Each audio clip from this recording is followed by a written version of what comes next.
Assalamualaikum warahmatullahi wabarakatuh. Selamat pagi anak-anak. Bagaimana kabar kalian hari ini? Bu Guru harap kalian semua dalam keadaan sehat dan tetap semangat untuk mengikuti pelajaran ya.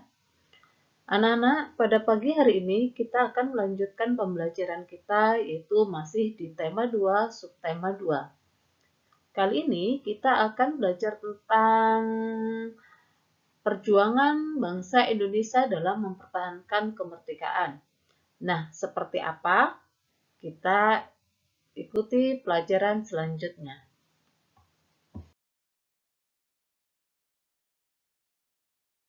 Anak-anak, pada pertemuan sebelumnya kita telah mempelajari makna proklamasi kemerdekaan Indonesia.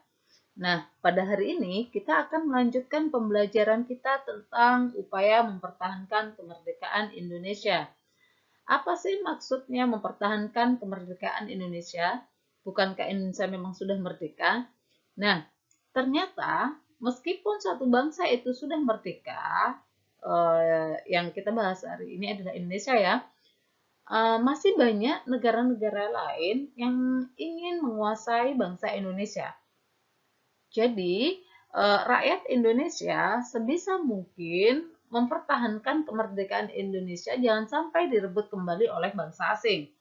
Nah, upaya mempertahankan kemerdekaan Indonesia ini ditempuh dengan dua jalur atau dua cara. Yang pertama yaitu secara fisik, yang kedua secara diplomasi. Yang dimaksud secara fisik di sini adalah secara peperangan. Kalau diplomasi itu secara perundingan. Nah, untuk hari ini kita akan membahas 5 perlawanan rakyat Indonesia dalam rangka mempertahankan kemerdekaan Indonesia. Yang pertama, ada pertempuran Surabaya, kemudian Bandung Lautan Api, pertempuran Ambarawa, pertempuran Medan Area, dan pertempuran 5 hari di Semarang. Untuk lebih jelasnya lagi, pada saat berikut akan Bu Guru jelaskan.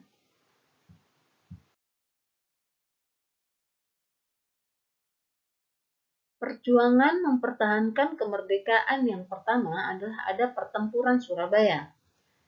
Seperti apa pertempuran Surabaya? Nah, kalian coba perhatikan baik-baik penjelasan Bu Guru. Pada tanggal 17 Agustus 1945, Indonesia telah merdeka. Akan tetapi, pada tanggal 25 Oktober 1945, tentara sekutu mendarat di Surabaya dipimpin oleh Brigadir Jenderal Malambi. Tentara sekutu ini siapa sih? Ada Amerika, ada Inggris, jadi gabungan. Nah, ini dipimpin oleh Jenderal Malambi mendarat di Surabaya. Nah, setelah tanggal 25 Oktober mendarat, tanggal 27 sampai tanggal 30 itu terjadi pertempuran kecil antara pemuda Indonesia dengan pasukan Inggris. Dan dalam pertempuran tersebut, Jenderal Malambi meninggal dunia. Nah, karena Jenderal Malambi meninggal dunia, maka pemerintahan Inggris merasa marah, sangat marah. Sehingga pada tanggal 9 November 1945, Inggris mengeluarkan ultimatum. Ultimatum itu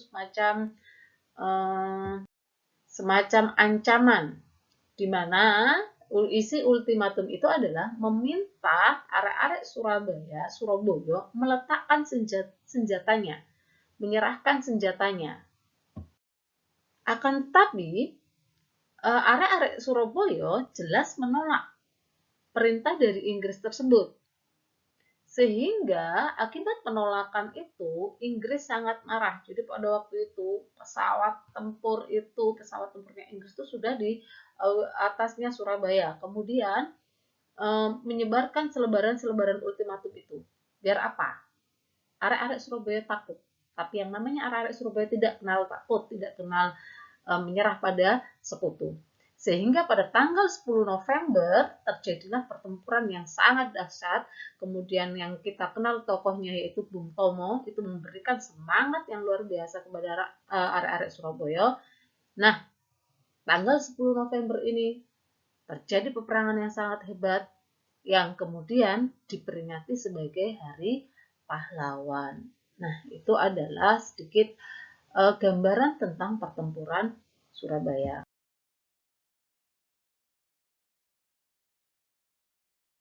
Yang kedua ada pertempuran di Bandung atau yang lebih dikenal dengan Bandung Lautan Api. Peristiwa Bandung Lautan Api ini terjadi pada tanggal 23 Maret 1946. Berawal dari tentara sekutu yang lagi-lagi mengeluarkan ultimatum agar rakyat atau masyarakat menyerahkan senjata dan mengosongkan kota Bandung. Jadi Bandung itu sudah dibagi menjadi dua. Wilayah selatan itu punyanya masyarakat, yang wilayah timur itu sudah dikuasai. Akan tetapi yang selatan itu diminta kembali oleh sekutu untuk diserahkan kepada sekutu. Nah, karena tidak rela kota Bandung dijadikan markas oleh sekutu yang diboncengi oleh Nica, Nica ini tentaranya Belanda, maka penduduk setempat membakar kota Bandung dan masyarakatnya mengungsi ke ke pegunungan di daerah Bandung Selatan. Jadi masyarakatnya mengungsi, nggak rela gedungnya dipakai untuk markasnya Belanda, akhirnya mending dibakar. Maka terkenallah peristiwa ini dengan Bandung Lautan Api, di mana kota Bandung itu sudah membara. Nah, dalam pertempuran ini gugurlah tentara Indonesia, yaitu Muhammad Toha dan Ramdan. Selanjutnya ada pertempuran Ambarawa. Kalian tahu Ambarawa itu di mana? Ya, Ambarawa itu di daerah Semarang, Magelang sana. Nah, bagaimana cerita awalnya?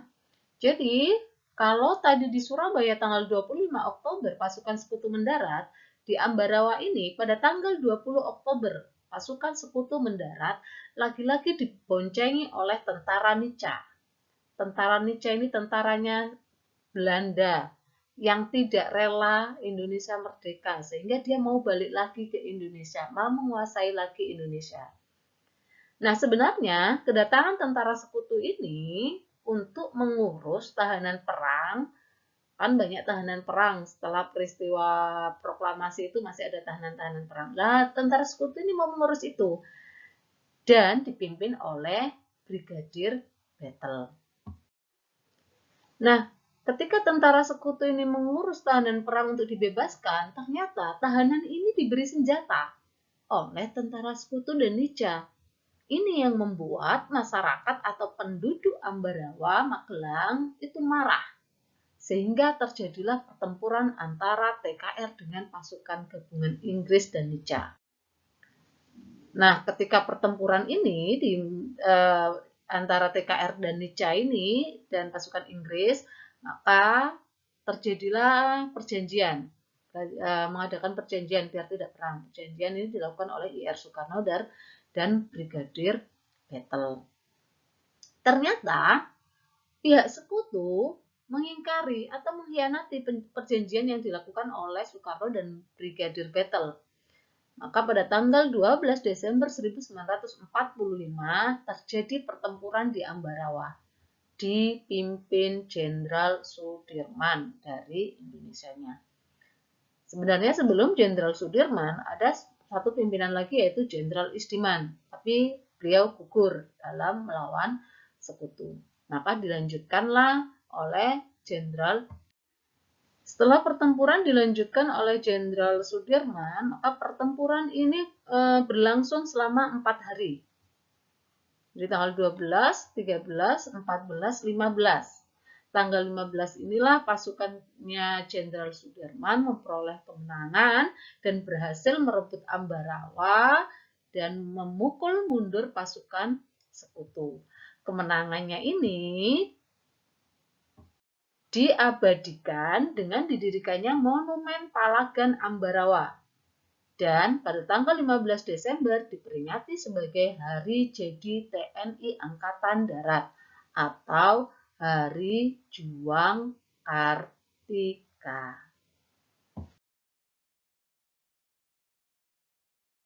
Keempat, ada pertempuran Medan Area.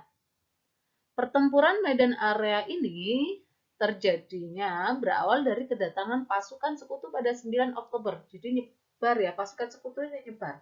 9 Oktober di Medan, 20 Oktober di Ambarawa, 25 Oktober di Surabaya. Nah, 9 Oktober 1945 di Sumatera Utara, tepatnya di Medan tadi, pasukan itu dipimpin oleh Brigadir Jenderal T.E.D. Kelly dan diboncengi Nica yang diam-diam dipersiapkan untuk mengambil alih pemerintahan Belanda. Nah, sekali lagi Bu Guru tekankan bahwa yang tidak rela Indonesia merdeka itu adalah Belanda. Makanya dia berusaha semaksimal mungkin untuk kembali ke Indonesia. Insiden pertama dimulai di hotel di Jalan Bali pada tanggal 13 Oktober 1945. Insiden atau peristiwa itu terjadi ketika adanya seorang penghuni hotel yang merampas dan menginjak-injak lencana merah putih yang dipakai oleh seorang pemuda. Jadi ada seorang pemuda di hotel itu memakai lencana merah putih, diambil kemudian diinjak-injak oleh penghuni hotel. Pertempuran semakin tambah besar ketika pihak sekutu memasang papan-papan bertuliskan Fixed Boundaries Medan Area, yang artinya batas resmi wilayah Medan. Jadi Medan itu dibatasi, ini loh wilayah yang sudah dikuasai oleh sekutu dan Nica, yang itu punyanya rakyat. Nah itu sudah dibatasi. Itulah yang tambah membakar marahnya penduduk Medan. Tindakan yang dilakukan oleh pihak Inggris ini merupakan pelanggaran kedaulatan dan tantangan bagi para pemuda. Kenapa para pemuda marah? Karena Indonesia sudah merdeka.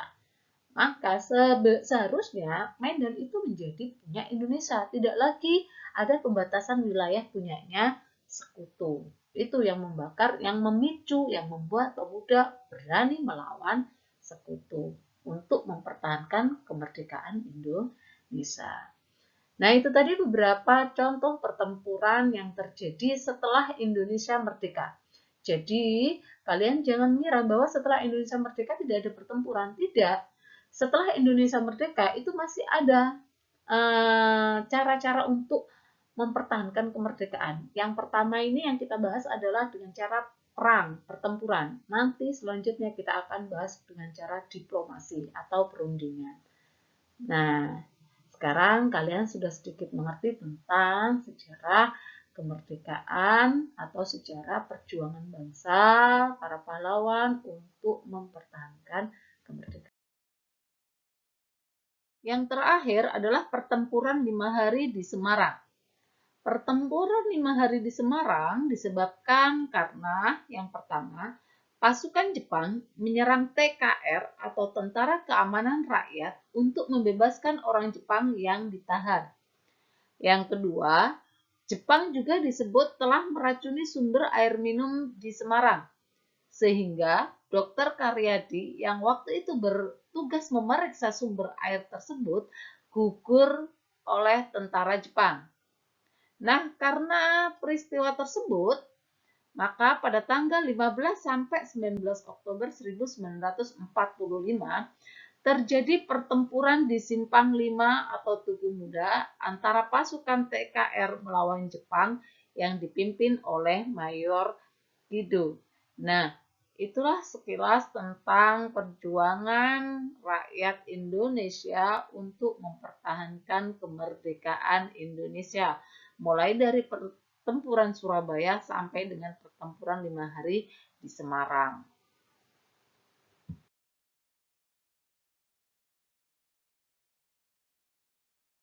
Nah, anak-anak, sekian cerita dari Bu Guru mengenai upaya bangsa Indonesia dalam mempertahankan kemerdekaan yang dilakukan dengan cara perang.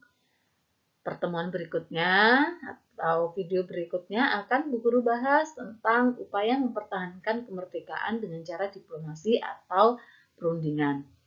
Bu Guru harap kalian tetap semangat, tetap jaga kesehatan, dan selalu berdoa agar situasi pandemi ini segera berakhir dan kita bisa belajar secara langsung bersama-sama di sekolah kita.